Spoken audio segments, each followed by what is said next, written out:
Hi and welcome back to my channel, and if you're new, hi and welcome to my channel. Continuing with the rising sign readings, we're up to Gemini rising. I'm just doing it a little bit different. I'm trying a little bit of a different thing since it's the start of the year and all. We're in January 24, can you believe it? But I decided to pull all of the decks cards, all of the different decks cards this time, to give it a try. And if it doesn't change anything, then I'll go back to shuffling these at the end. But yeah, I thought I'd give it a try to get them all pre-pulled and hopefully save time. But yeah, anyway, if you haven't seen these before, I usually like to just give a quick rundown, or I try to make it quick, a rundown of what's going on in the skies, what's going on with the planets, and so forth. So yeah, for the month or so. Yeah, so anyway, we know there's a whole bunch of planets that are now in post-shadow. We've got Pluto, Saturn, Neptune, Chiron. Jupiter has recently stationed direct as well. They're all in their post-shadow now, and so is Mercury retrograde.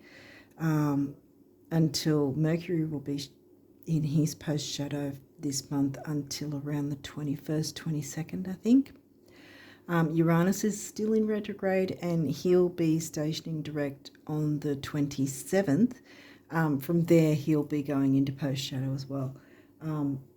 I mentioned the eclipses from back in October last year because they have a minimum 3-month window on either side of pre-shadow and then the post-shadow of the actual eclipse event. And there's a minimum of 3 months, which technically that's up now, but it can be 3 to 6 months, and I can vouch for the 4-month. Something happened with me after the 4 months of a eclipse event, so that was very unpleasant. Yeah, so that's also on the cards as well, that we might still be having the effects of that until mid to late this month. And I'm not sure if I'm going to get this before the new moon on the 11th. But anyway, it's going to be a new moon in Sag because I go by topocentric true sidereal astrology system, because it uses the actual visible sky when you look through a telescope and you can see the actual size of the constellations rather than throwing them into neat 30-degree sections. So because if you look through a telescope at the planets, then you'll see exactly what constellation they're actually sitting in rather than the tropical seasonal system. It doesn't actually go by what's happening actually in the skies. And you can see through a telescope and check out through NASA and whatever where everything's actually situated, to know what is the actual correct placements, planet placements, and so forth. So having said that, also, so the new moon is in Sag on the 11th. I don't know when this will actually be posted, so I don't know if I'm going to make it in time before the new moon or after, I don't know.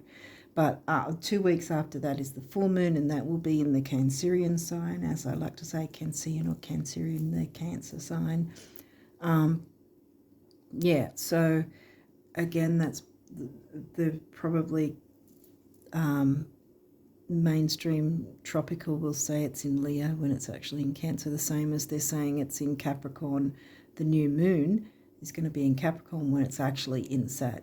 Again, grab a telescope, look up NASA, whatever you need to do, you'll find what the constellations are actually, where the planets are and what constellations they're actually sitting in.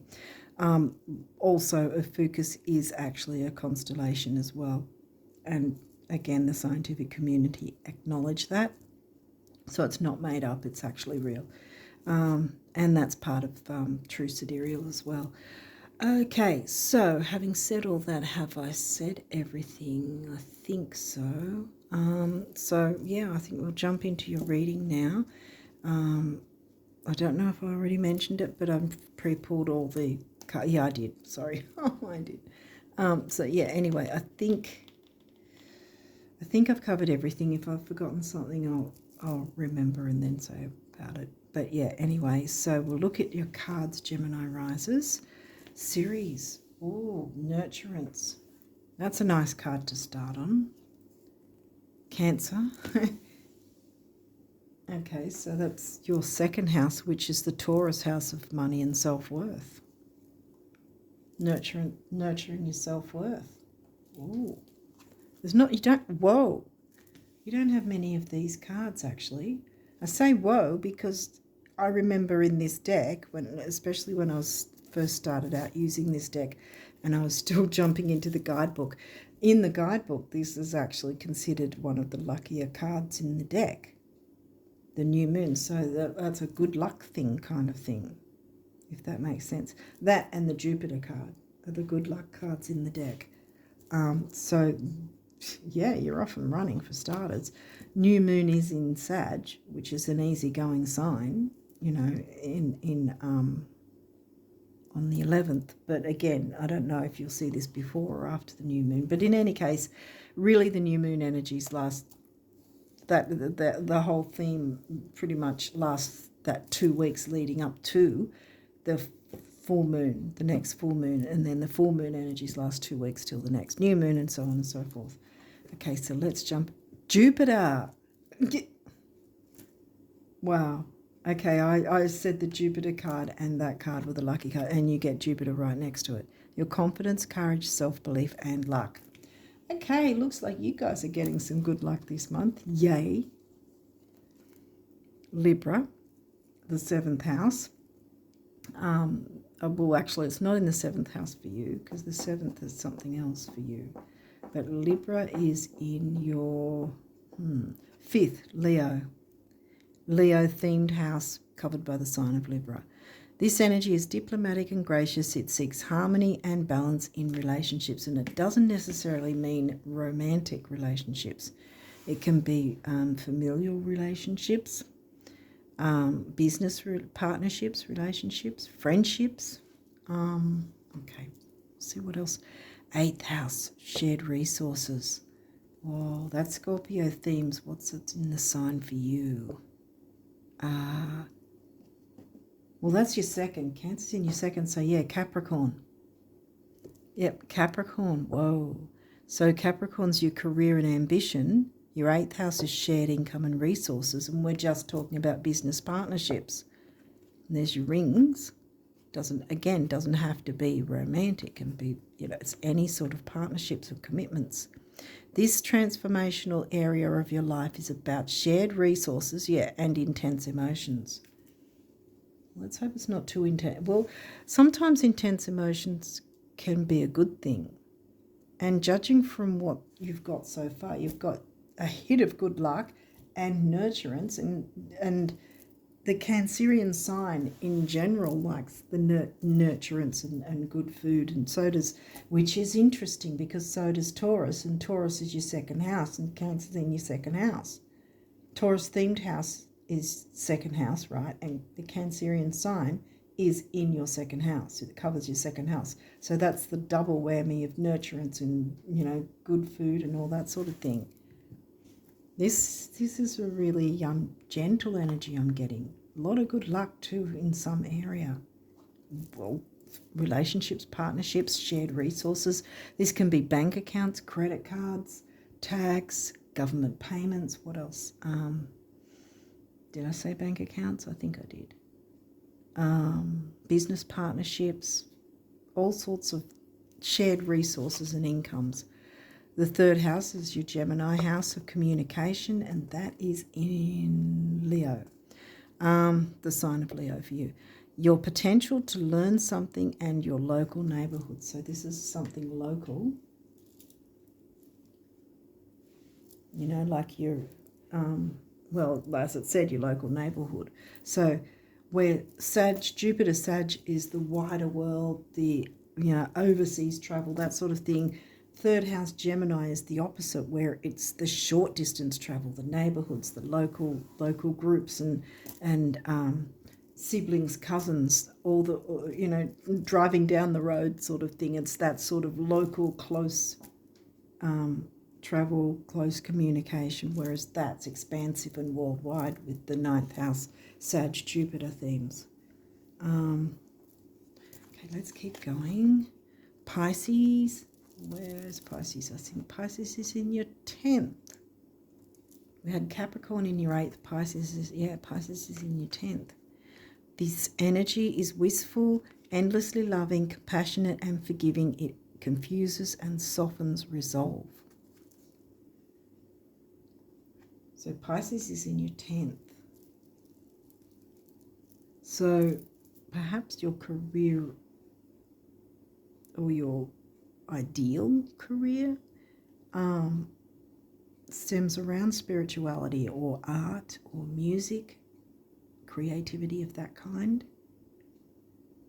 Well, your 3rd house is in Leo right next to it with creativity. And as I say that, the Leo house comes through with creativity. 5th house, Leo themes. What's in your 5th? What's in your 5th? Libra. Yeah, Libra's in your 5th. Where you have fun, romance, and create things you are proud of. And we've got that smack bang in the middle of the reading as well. Creativity. Here's your good luck and your expansion with your creativity. Oh, you guys have got a really good reading so far. What else have we got? Pisces, the mystic. Boom. We've got Pisces. It's bookended by Pisces. So there's definitely something with your 10th house, career, with creativity of some sort. Whatever that is for you, whatever is inside needs to come out. I mean, there's romances in the 5th house as well. I'm getting creativity though. Or it could be all of it, romance and creativity and fun and all that. 5th house and Leo in general, the Leo sign and sun-ruled Leo is the fun house, the fun sign pretty much. Quincunx, complexity. Oh, that's an aspect. The complexity is probably because we do have the Libra relationship thing coming in. Maybe there is something with the relationship and creativity. Shared resources. There might be some sort of, in a sense, complexity because you might have different forms of creativity that you share, and this can be, you can connect the two and make a career with it. Both of you, like go into some sort of partnership businessy thing, and that might, to you, might seem like a complexity in that there's a whole bunch of different things to consider perhaps. But with your new moon and your Jupiter energy, I wouldn't fear it. I think it's something that wants to come through. And you can set yourself up for the rest of the year, especially working on it in February, I think I want to say. But you can start it. You can start to look into it and make a start on it. Talk through it with your partner. See what they think and what they want to bring to the table, what you want to bring to the table, how you might be able to make it work together. Because I think this, if you can start working on it now, start looking into it now, then you'll have time to set it up for the rest of the year and onwards. It's definitely something that wants to come through, definitely. And you don't have to do it alone. Here, we've got Mercury, communication. As I say, communicate with your significant other, I want to say, actually. Whether that's actually a significant other as in romantic relationship, but there definitely is some form of romance. I mean, it doesn't have to be in the form of, relationship romance, if that makes sense, but it can be romance of an idea or art form or sort of creativity. You can have a romantic feeling about that. And I think that you need to jump into that and communicate that with the other person, that you can make this happen with, because it wants to come through. And the good luck is here, and we started with nurturance, so you've got nothing to fear with this. 6th house, craft, see, creativity. Virgo house, 6th house. What's in your 6th? What's in your 6th? Scorpio. Scorpio's in your 6th, because that's the Scorpio house, right? 8th house. And that's in Capricorn for you. It's covering the sign of Capricorn, but it's the Scorpio house. And then you've got the Virgo house that's covered by the sign of Scorpio. So there's a deep sort of, you know how it said intensity? Where did it say that? Something about intensity. Or maybe I said it. Oh, intense emotions. Yeah. And that can as I said, it doesn't have to necessarily be a negative thing, but it can be what you feel intense passion for, because this is also passion, creativity, passion, romance, all those things. And again, it doesn't have to be in a relationship setting, but it can be, or it can be all of it. Passion in the relationship, the passion in the creativity, the passion with this working together. You know, you can, if I want to say, you can have it all. I mean, Mercury's in his post shadow, but that does not mean you can't move forward. He's going to be in his, I think I said it, he's going to be in his post shadow till about 21st, 22nd. But yeah, I mean, during this time anyway, leading up to that at least, start looking into it, start speaking to this other person involved, or that, you know, that has the potential to be involved. Talk to them and see what they would want to do, or how you could make this come into fruition. So you've got Mercury here, which is the ruler of Virgo and Gemini. So you've got the Virgo house and the Gemini house here. Mercury's the ruling planet of the sign of Virgo and the sign of Gemini. And then see how it's right at the end, and then you've again, like I said, this is right in the middle of 2 Pisces cards. There's definitely a lot involved here that is, wow. There's a lot of good energy here, guys. Really, you've got something new. You've got something in here that needs to go here and bring it out with passion. Jupiter, come on. Jupiter twice. Expansion. Bam. And again, Jupiter's in his post shadow. Doesn't mean you can't expand. Trine, flow, one of the easier aspects. Quincunx, yes, there's complexity, but I think that's more about the complexity of trying to work it all out, trying to see what each of you can bring to the table and what would work, what you both think would work, what you can, what's the word for it? What you can go for, what you can achieve, or what's possible. Open up to what's possible. Yeah, that's what the retrogrades are always trying to teach us. Be open to possibilities. And this is a massive possibility. Trine is easy going, easy flowing. And we've got Jupiter twice, who is the ruler of Sag. And what have we got a new moon in? Sag. New moon in Sag. Jupiter ruled Sag. Lots of expansion and growth with your creativity, with someone else, I want to say. What's this one? Aries, the radical. Yeah, be the radical. Don't sit on your hands. Don't sit on your laurels. You've got something to bring forth to the world.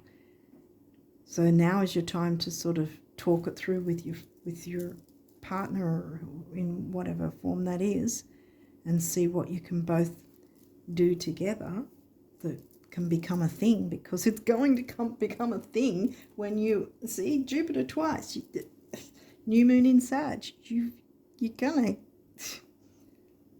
go a fair way with whatever this is if you don't have a fear about it, and if you just communicate with this other person and you work out who's going to do what and who can bring what to the table and who's going to take care of whatever, who's going to take this responsibility or that responsibility. Everything's got a responsibility, a new business partner or whatever. There's always certain responsibilities that have to be cared for, and if you're going 50-50, if it's someone that's genuine and trustworthy, and which this is pretty much saying yes, that it will work, and you can rely on someone has got something to mix with you, with whatever you're doing, and bring it forth, be the radical. Aries just goes another fire sign. See, actually, you've got the three of them then. New moon in Sag, Jupiter is the ruler of Sag. 5th house is Leo themes. 5th was what, in Scorpio, was it? No, it was in Libra. So finding the balance, see? And then we've got Aries. So you've got all the fire signs here. Gemini rises. And actually all the earth signs too, because Capricorn is in the 8th.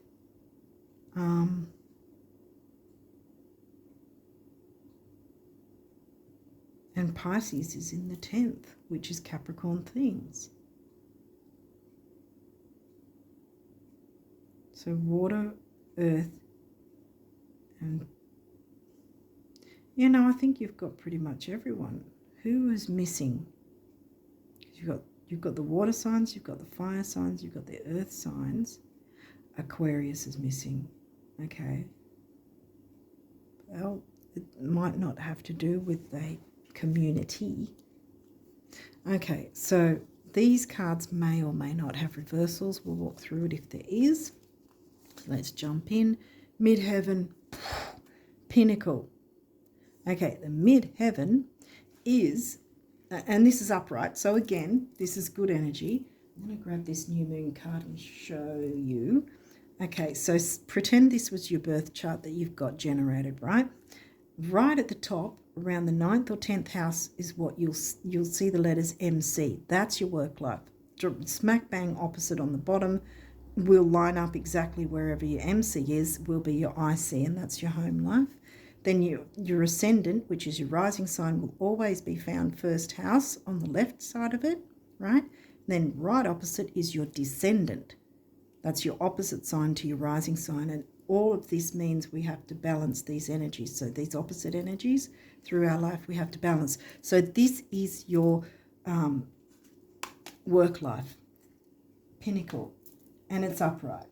So it's saying, go for it. This is going to really propel your work life. Whatever this is, do not fear making an effort to do it.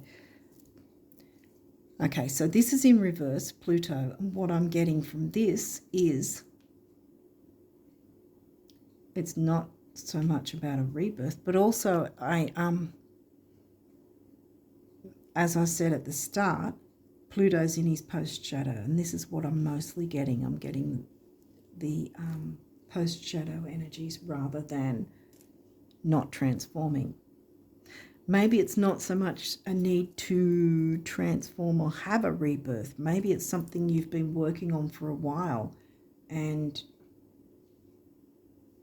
now you can make a start of it.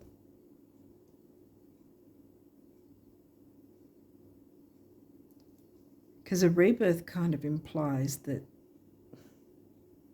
like a restart kind of thing, you know. I think this is a new thing.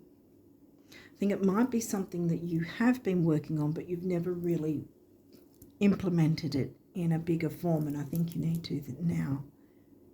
And you don't have to do it alone.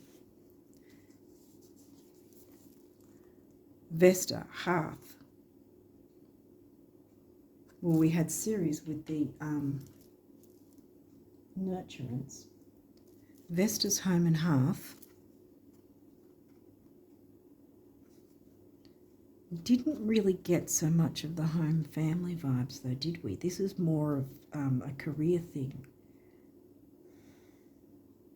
And also, this reminds me of the ICC. This is midheaven. Right down the bottom of the chart is IC, the home life. But I think that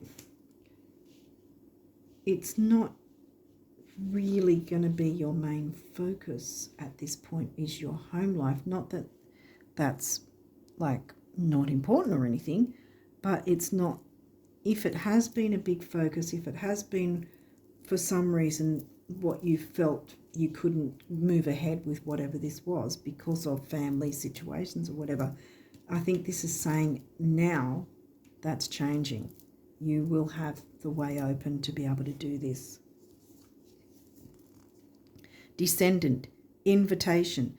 I spoke about the descendant. It's opposite your ascendant rising sign, the very opposite. So your descendant will be in your 7th house. What's in your 7th? Sag! So new moon's in your 7th house. Yeah, Sag is in your 7th. Oh, I love when it all kind of comes together. Because you've got the Sag new moon, you've got lots of Sag energy. Freedom, see? They're jumping for joy. Free with the birds, you know? Free your creativity. Let it soar like that guy is with the birds, see? You can do this. And you don't have to do it alone. This is your 7th house, remember? That's your 7th. No, Libra's in your 5th house. Your 7th house is, I'm getting confused. Your 7th house is in Sag.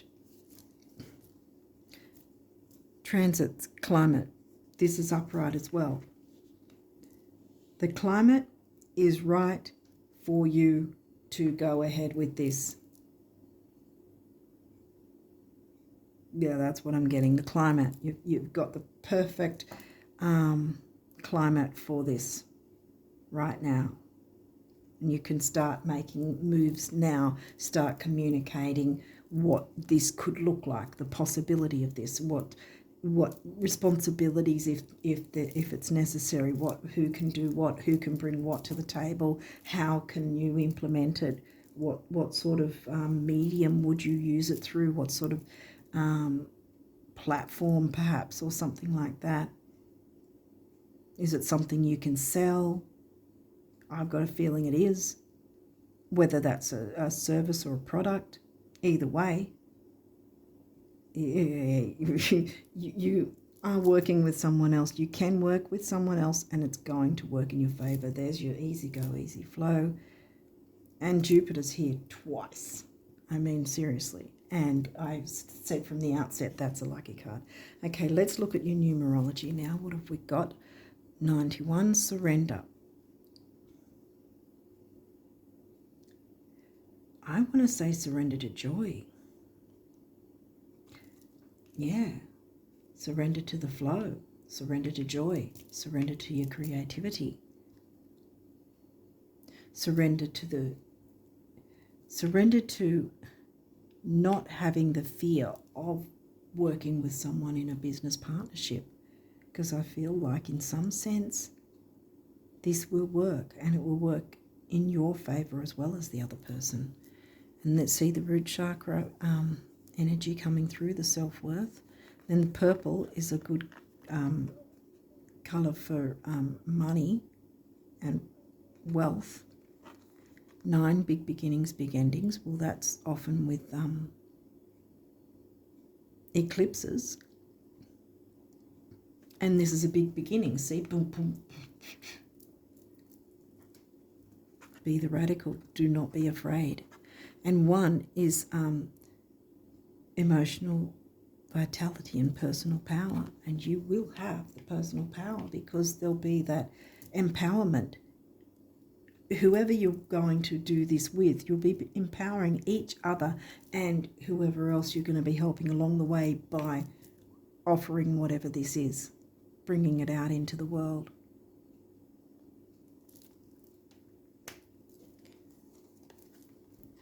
Synchronicity, boom. Synchronizing with whoever you can partnership with. And here's your purple again, you know. You know, the money, the feng shui cure for money, you know, to make money come in, you know, to make prosperity come in. And there you've got your heart chakra color, one of the heart chakra colors. 8, money and stability. 7, the mind and creativity. And 8 and 7 is 6, temporary opportunity. And I would also like to add its focus, detail, dignity and completion. So complete this energy. Don't let it go. I don't know if I explained that well, but complete this cycle. Surrender to this good luck that's coming in. Surrender to this flow. Surrender to this joy.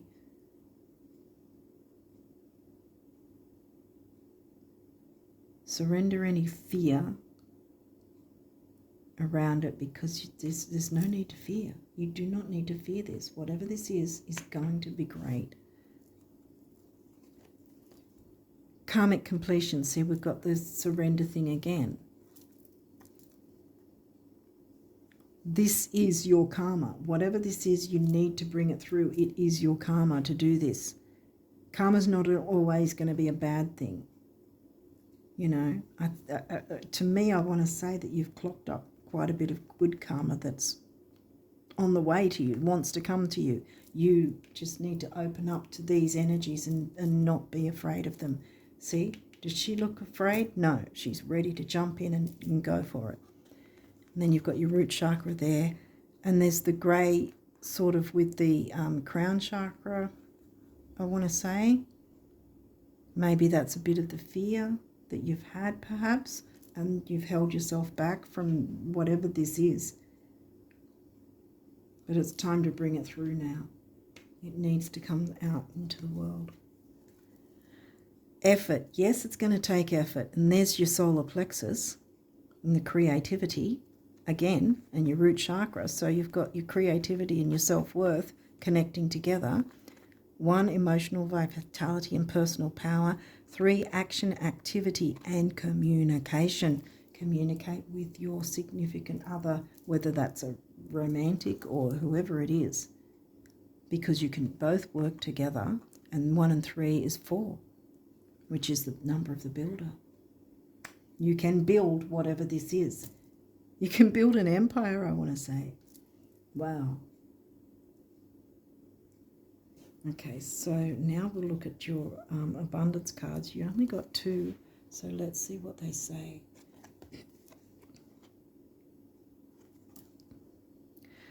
What good does it do knowing approximately where the treasure lies? The treasure lies in you. Yet never digging. Having a bank account with millions in it, but never writing a check. Or discovering the fountain of youth, but never drinking a drop. You must live the truths you discover. You must break your old rules. Boom. Defy logic. Be the change. Dig, write the check, and drink eternally, one little step after another. There's no other way, the universe. There's no other way, because you have this. Then there's this one.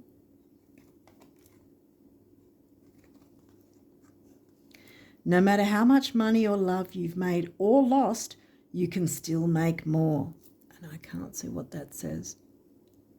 Get down on it, the universe. Yeah, go, jump in,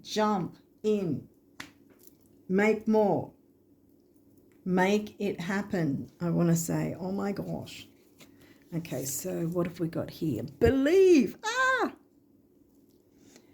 Be open to all possibilities and opportunities. Let go of preconceived ideas. There is nothing to fear. What's been coming out? Nothing to fear. There is nothing to fear for there's nothing to fear. You are constantly surrounded by love. Start to believe in yourself and trust your instincts.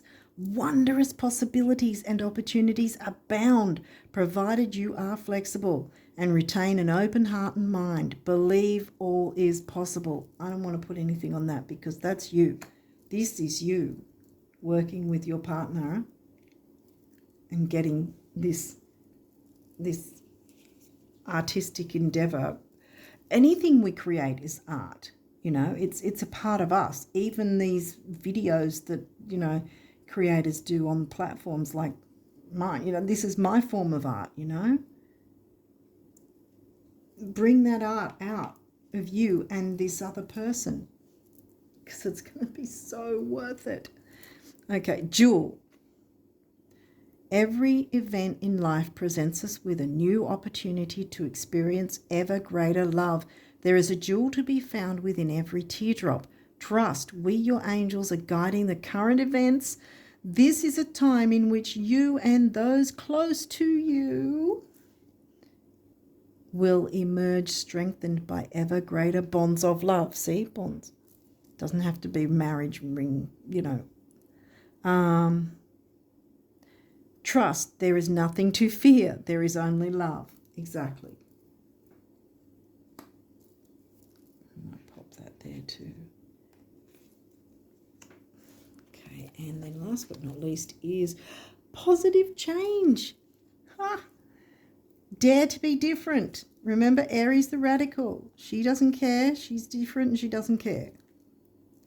Neither should you.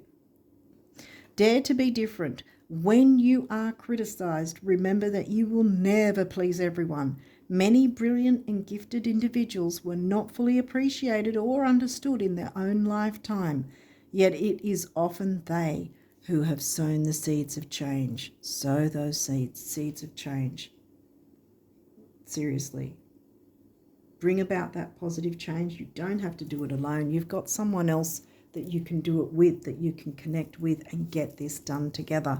Yay, yay, and I'll say again, yay. You guys are going to be set, you Gemini risers, you're going to be set in 24, the rest of this year. And I think that you'll really start seeing the things really happen next month in February. Right now, get things in motion, start looking into it and what's possible. Look at what's possible, and by the end of this month you're going to have a really good idea of where you want to go, who's doing what, and how you can look into it and how you can make it all happen. And by February you'll start putting things into place, I think. So on that note, I'm going to wish you all the best of luck with all of this. It's amazing energy. Let me know what happens. I'd love to know what's going on for you guys in this way. So I wish you all the best of luck with this, and until next time, bye for now.